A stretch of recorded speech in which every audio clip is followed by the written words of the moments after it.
Department of Fisheries and Oceans decided that they wanted to put a hatchery in Ledley territory, and they chose this site.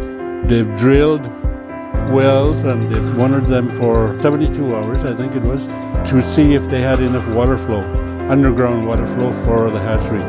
And the reason for the underground is so that the temperature of the water is cooler underground. I think the water flow isn't good enough, so they've capped the sites here, 7 drill holes that have been capped, and there's no one here.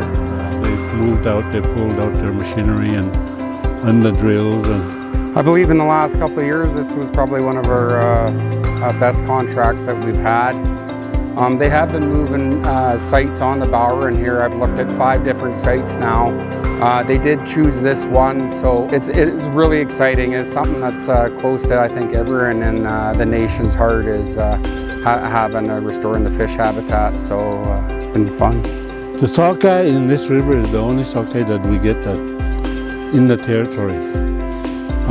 There used to be a stock in the Willow, but they've all depleted, so now we depend on the Bowen stock, which we haven't fished for a few years. That we've let them go, and just to build up the stock for probably the last 10 years. And the Chinook, we need to build up the Chinook more too, also in this river. And it's one of the main stocks that come up the Bowen through the Fraser, and we want to continue increasing the stock so that they last for the next generation and the generation after that.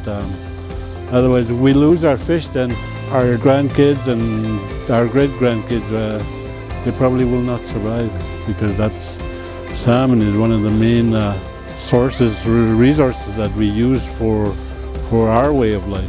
But usually the fish, they go back to where they came from.